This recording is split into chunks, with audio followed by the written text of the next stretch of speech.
She has her backpack on. She's Hi, ready. y'all. I'm gonna be honest, guys. The lighting in here, I feel like I'm at an aquarium.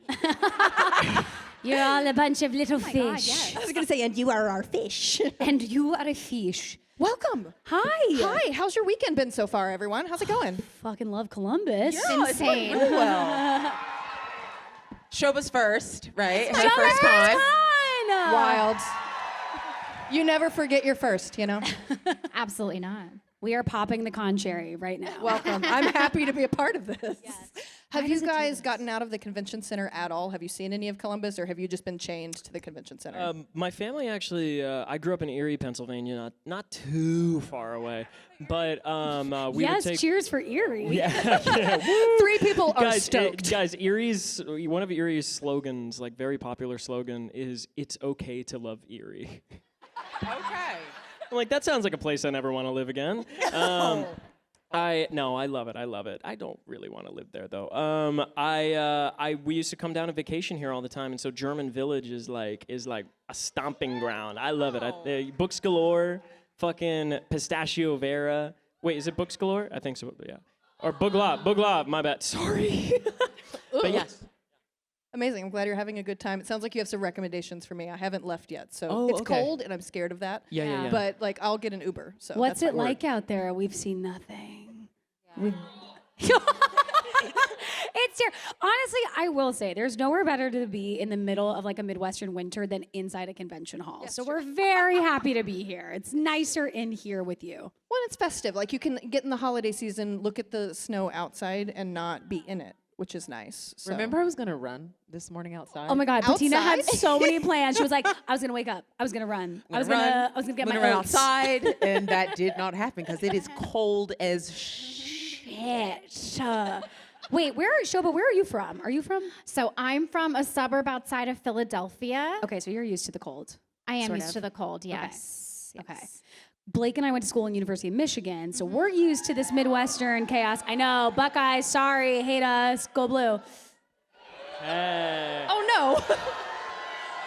Oh God. Wow, there are a lot of All feelings right. here. Well, that's I guess.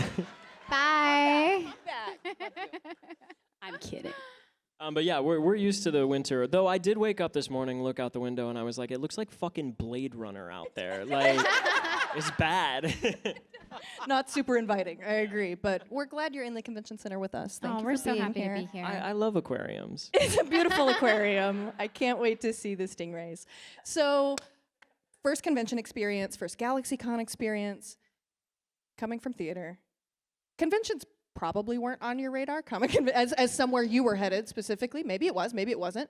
How's the experience been? How's that going for you? Oh my gosh, it feels so nice to have this dedicated time to spend time with fans. We all come from the theater.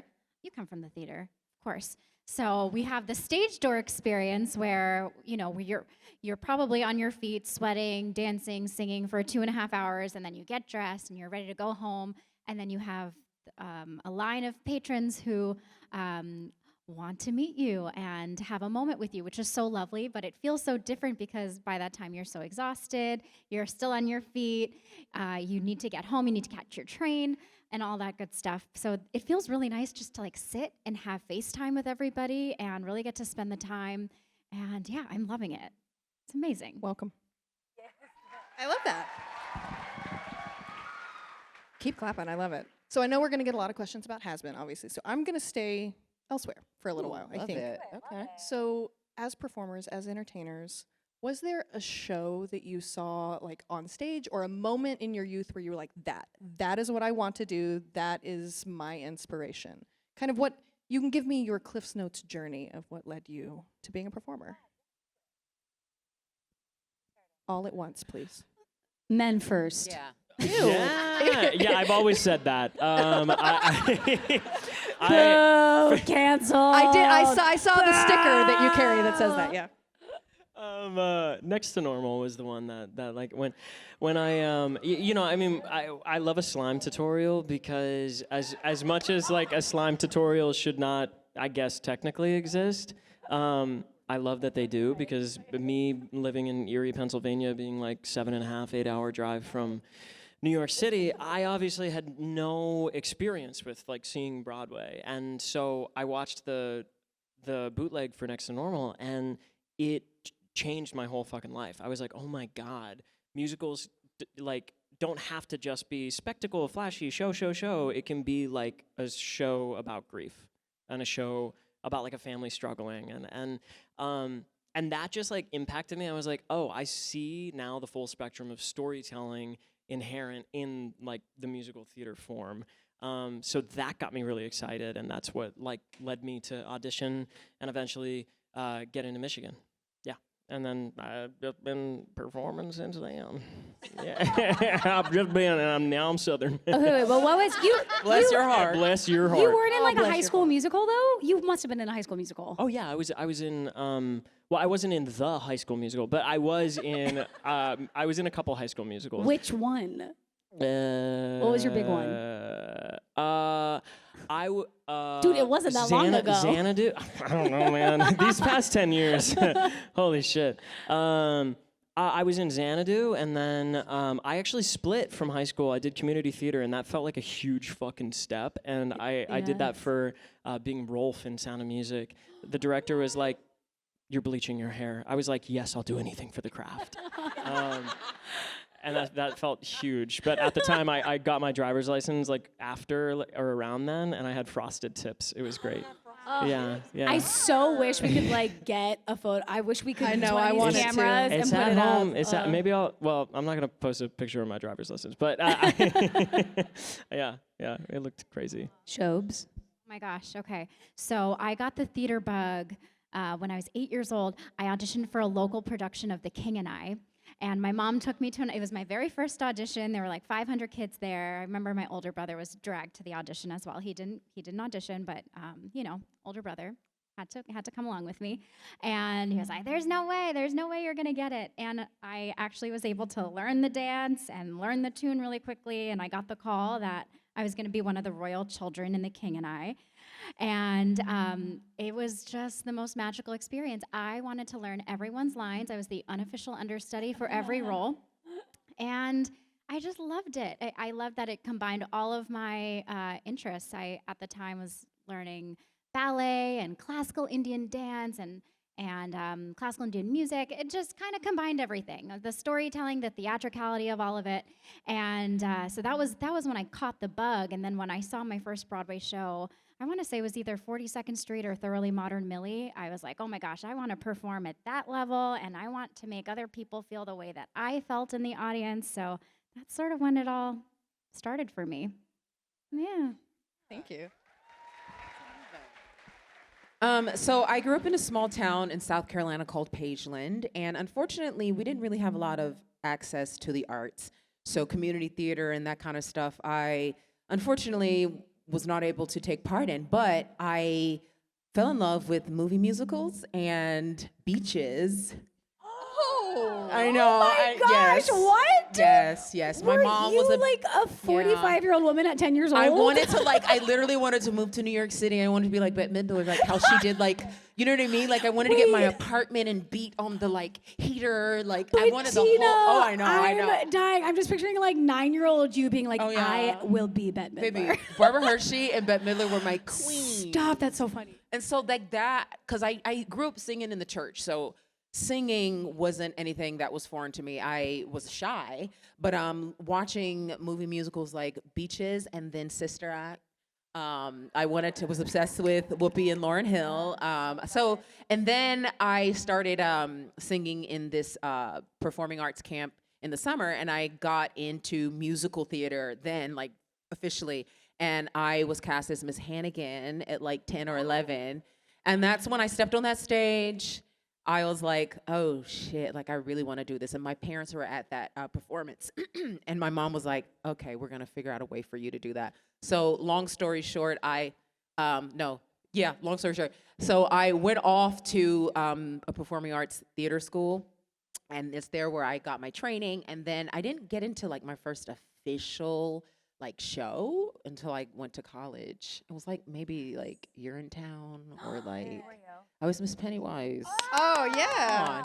If y'all don't know what Urinetown is, Yeah, You we should. Someone Just does? Like, thank You God. should. Thank God. I just had this experience. I'm like really sweaty, and this is a leather couch. Okay. What was I saying?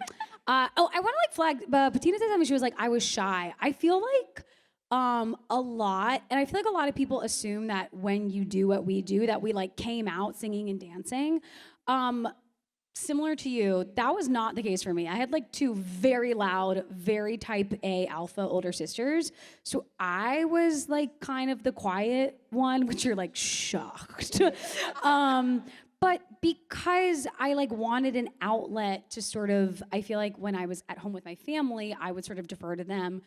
Theater classes that were just like offered at my like local junior high became sort of the place that I discovered. I was like, oh, I can like make noise and be silly and be weird in a space where like I don't have an older sister like telling me like, hey, stop that. So I say that to all of you. I think sometimes people like assume that because we do this that we like always had confidence or always were wanting to do it. Like so not the case. For a lot of us, theater and singing is like where we found our confidence and like found our sense of self. So if you're curious about it and think, oh, but I'm shy, I encourage you to like just get into a class and see what you think.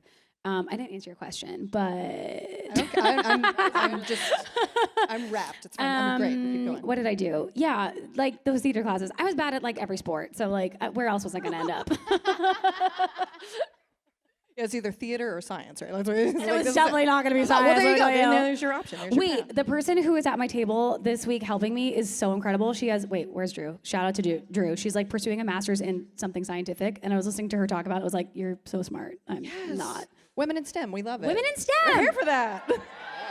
And theater, if that's your thing. Also And great. theater. Yeah, arts. Please pursue the arts. There's gonna be All right. So before we switch over to the audience, we're at a convention. We all have these fandoms. We're all nerdy. Yes. What are some things that you're nerdy about? It doesn't have, okay. Okay, well- Please, Erika must start. Well, it just happened because, okay, so this is gonna tie into the question you did ask that I didn't answer, which was like, what got me into it? There's this scene in Beauty and the Beast, and it's where Bella's like, I want adventure in the great white somewhere. Amazing. I was obsessed, and this is why Hazbin is so special. Like, Jodie Benson is down in the green room right now, and I'm like, fuck, I grew up listening to you. I'm obsessed with you. So I really nerded out, not necessarily about the movies, but about that portion of the Heroine's I Want song, where they're like, in Little Mermaid, it's like, up where they run, up where they walk, like that. What is it in? Oh, it's Beyond These Palace Walls. Yeah. And yeah. So like the portion of the I Want song in the Disney princess canon music where they like, where Ariel's like on the rock and the waves are behind her, where Belle is like in the cornfields or whatever the fuck those are. That's what I was obsessed about. And then like the weird thing was Sailor Moon. Not that that's weird, but like I love Sailor Hey, Moon. that's not weird. I think I just thought they were hot. Okay. Same. Yeah, you're correct. What else are you nerdy about? It doesn't have to be a fandom. I mean, it can, whatever you geek out over. What are you excited about? I mean, I think I do this for TV shows, movies, definitely Disney movies. I nerd out about orchestrations, like when a theme, like certain themes come back in for certain characters. I love that stuff. I'm all about it. That's deeply nerdy. I love that. I love it. Anyone else? Anyone want to I share? mean, I'm gonna go like way not in theater or anything. I started running 4 years ago, like doing some really heavy duty marathons and stuff. And so I'm very nerdy about the whole process of starting from scratch and then running 26.2 miles. And so like, yes, I'm obsessed. I've done Please. I've done A 8 tank. marathons already. And I'm starting I think I have 3 this year. So I think You're I'm running a bit 3 nerdy. Yeah, I'm trying to marathons? do I'm trying to do all the ones in different parts of the world. So the world majors. I know. I'm not shocked. This woman is such a badass. I know, guys. Truly. Patina's a queen. I also need to say, and I met Patina here today. You were asking me how I got the bug, how I was inspired.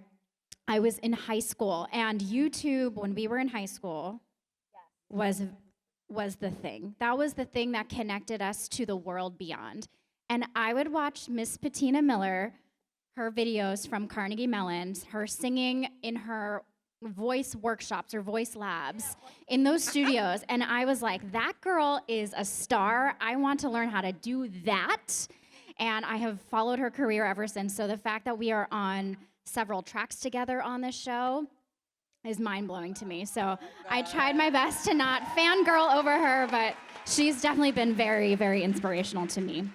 Also, as a woman of color in the business, that is one of the biggest things for me. I didn't have a lot of that growing up. Amen. I'm still Stole stuck the on mic 3 there. marathons. I can't. What were we talking I'm about? horrified. I'm really proud of you, but it sounds awful. Blake, what are you nerdy about? For me right now, it's poetry. It's the only thing that like exists. Come on, poets. It's the only thing I feel like hobby-wise that I have that doesn't intersect with strictly like with my acting career or like music or anything. And it's nice because it just gives me like a little reprieve, and I like getting a book of poetry. Come on, reprieve, and just like tearing it apart. Can I drag you for something that you do that's really nerdy? Yeah. No, but it's sweet. But I learned this about Blake when we were on a flight home from a con together. He has vocab flashcards. What? I make Quizlets. I have like 15 Quizlets of like each has like 20 He's not terms. studying for anything. There's no test coming. I actually. Are you just about like growth? Yeah. Amazing. I mean, I well, love okay. that. The main thing is that like I sucked at school, and then when I got out of school, I was like, oh fuck, now I can spend the rest of my life learning the shit that I want to learn. Like I don't have somebody just like telling me, and like a lot. I think if I were to go back to school, you know, I would go either to like work with animals in some capacity, or I'd go to work like literature, like or something in terms of that, because I am really fuck, I forget who said it, but there's a quote like the limits of my language are the limits of my world, and like your ability to observe the world and then describe the world to yourself really is like the limits of like your boundaries to be able to understand the world, understand yourself, and describe yourself in it. And so I've always just been really obsessed with like words and learning new words. So if I'm reading a book, I'll be like, oh yeah, fuck, I'm putting that in the Quizlet. I love that. Yeah, yeah. Okay. That's extremely nerdy. Yes. Yeah. Thank you for Yeah. bringing that up, Erika. I appreciate that. All right. So I think we'll turn it over to audience questions. Remember, one question only. What's your name and what's your question? Hi, my name is Gray, and I just want to say, starting, I'm so glad all of you were here this weekend. Hazbin's meant so much to me for so long now, and getting to meet all of you has been amazing. My question was, what has been all of your favorite, or one of your favorite songs that your character has not sung in the show?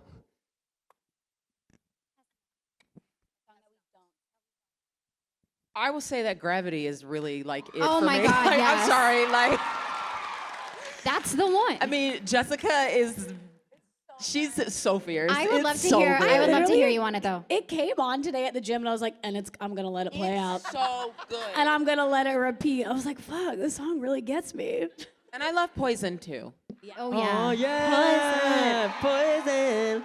I love it too. It's a bop. It's a bop. And, It is a bop. when they remixed it too, I was like, shit, I didn't know this was something I needed. Like, I also really like, I think like, I really go for like the rock moments, which tend to be Lute and Adam. So like, I love Hell is Forever. I think that's super fun. Like, I really like Yeah. Lucifer's part at the beginning of Vox Populi when he comes in. That I'm like, fuck, I want to be that cool. Like, it's dope. Yeah, Jeremy sends that whole thing. Thank you. Thank you, guys. Thank you. Hi there. Well, hello. Also, Erika, I just have to say before I ask my question, sorry, but Ohio State whooped Michigan's ass last week. You know what? Facts are facts. Facts are facts, and you are right. And we deserved that because one of our players headbutted the ref. Like, what the fuck? I know, how did he not get ejected? So problematic. Anyway, so my question is, in honor of the Five Nights at Freddy's 2 movie that's coming out, how do you think your characters would survive Five Nights at Freddy's? Really, really, really well. Angel would do really well. I think they'd all really like him.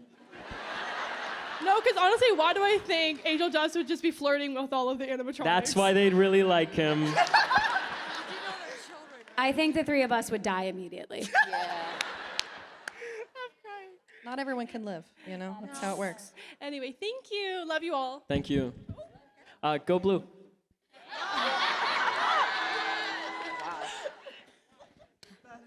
Hi guys. My name is Caitlin, and technically my question was already answered, but I want to know how many songs from the show are on your personal playlist. How many songs from the show are on our personal playlist? God, I don't even know if I have a personal playlist. I think I just play the soundtrack beginning to end. Yeah. Does that work?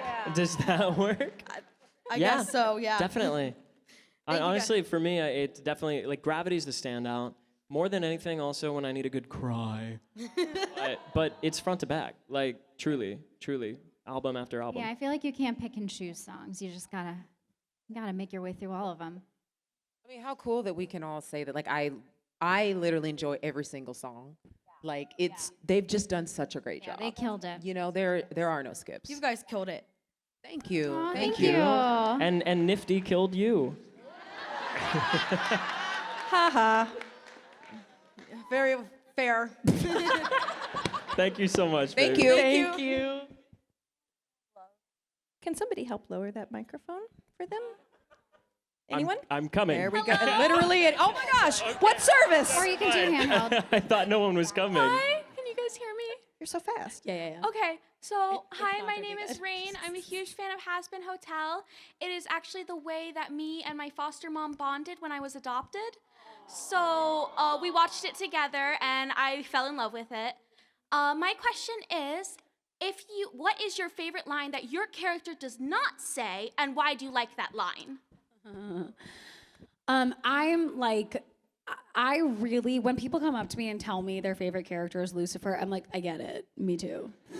And I have like such a soft spot. And I think part of it's because I play Charlie, but I love anything Lucifer does. But I really love the moment from season 1 when he goes, and I am gonna fuck you.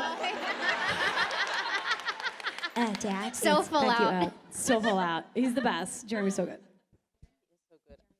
I love when he's like about to answer the phone. He's like, hi, Charlie. Hi, it's Jeremy's so good. Hey, bitch. Hey, bitch. Yeah, that's. Also, that character is like like that character lives in a space where it's like he's such a mess. It's like really anything goes, anything that comes out of his mouth. So I enjoy a lot of those lines. Season 1, Sir Pentious with Cherry Bomb. I forget the exact quote, but he goes like, "Would you like to do sex with me?"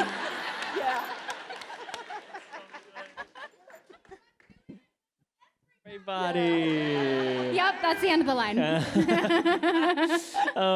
I think in season 2 it's Serpentious as well. When he's literally just the start of Piss, him going, "These Elysium nights." Like, it's just so fucking funny to me.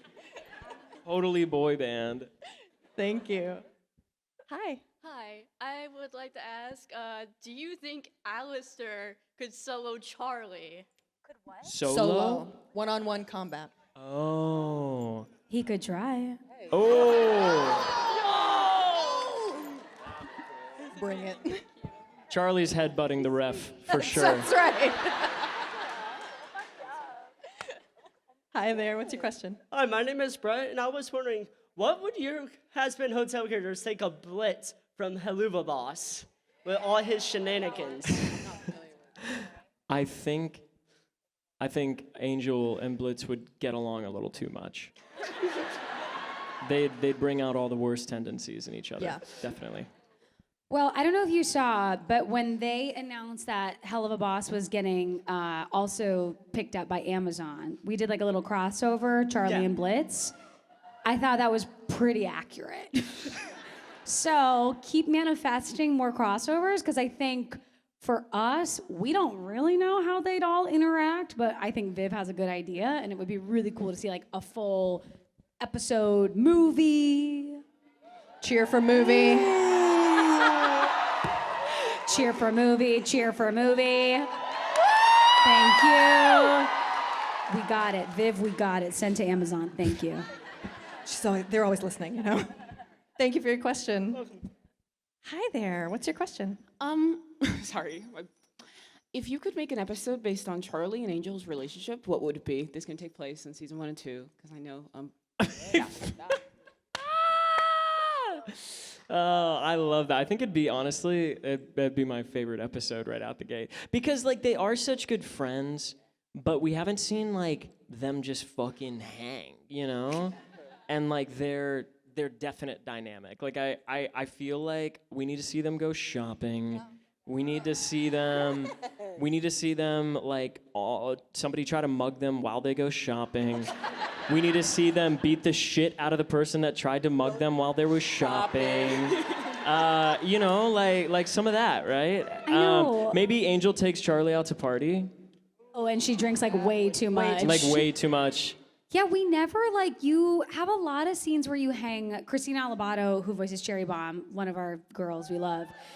The two of you have a lot of scenes together, but anytime we have scenes together, it's like I'm doing shit that's like really annoying and aggressive towards you.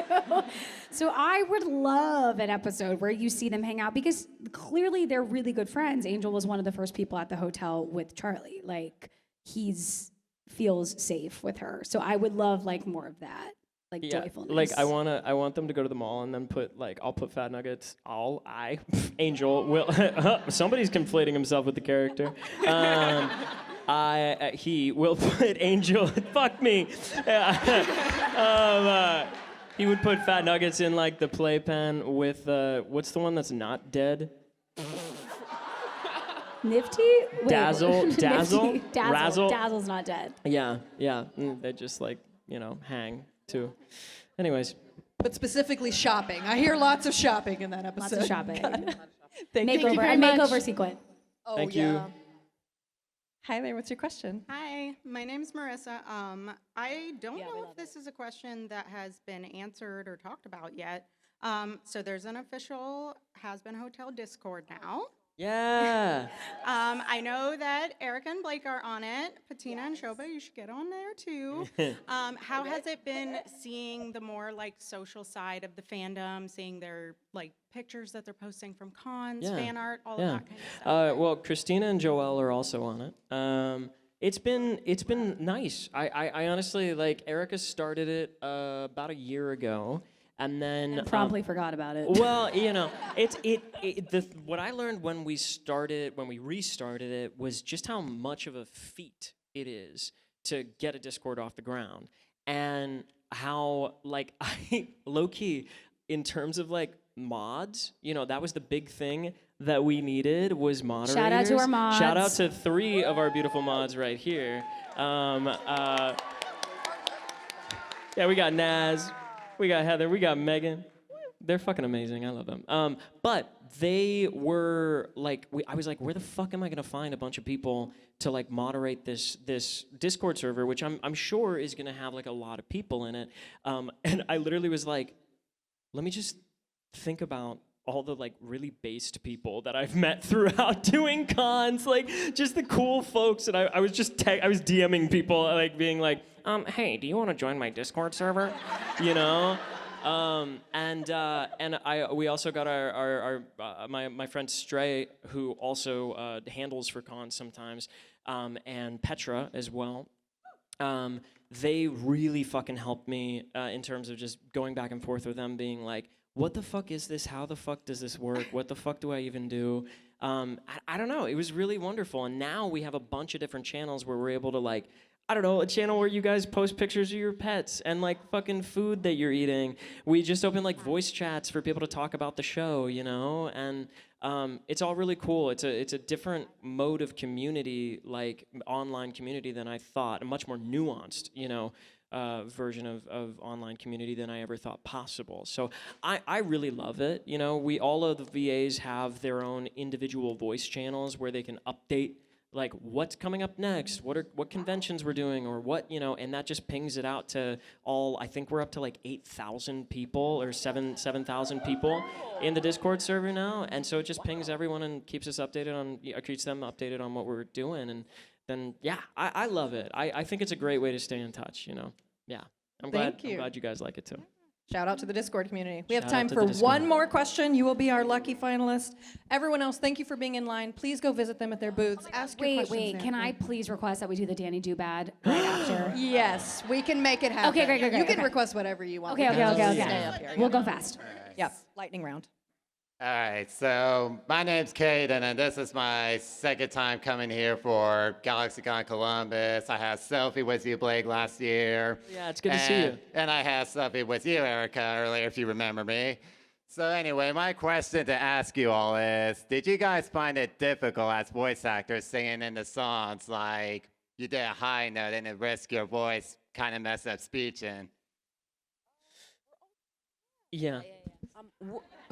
We're all very trained actors, and so a lot of the songs have been put in our keys that are for us, and so there can be difficulty sometimes depending on maybe you've been speaking a lot and like you might have a little bit of like it might be a little bit more difficult to navigate, but it's not hard because thankfully the writers and the composers they've put it in our voices, and so it just makes it easy for us to sort of just do what we do, flow, do all of the things and tricks that we bring to what we do. So that part. And use whatever we have, in our toolkit that day. Yeah.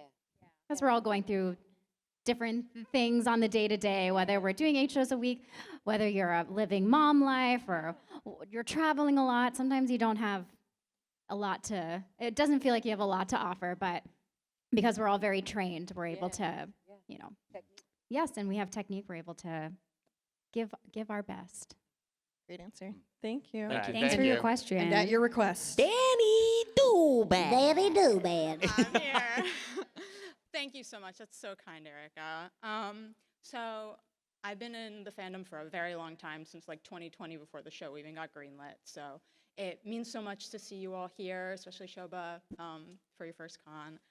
My question is, in season 2, we see all these characters deal with a lot of different types of grief. We see Charlie facing the way her hyperfixation blinds her to the impact her actions have. We see Angel deal with being gaslit and forced to hurt the people he loves. We see Emily realize that sometimes even the best intentions don't come across, and she can't truly show the remorse she wants to. And we see Sera deal with grieving so many souls that could have been saved. How do you,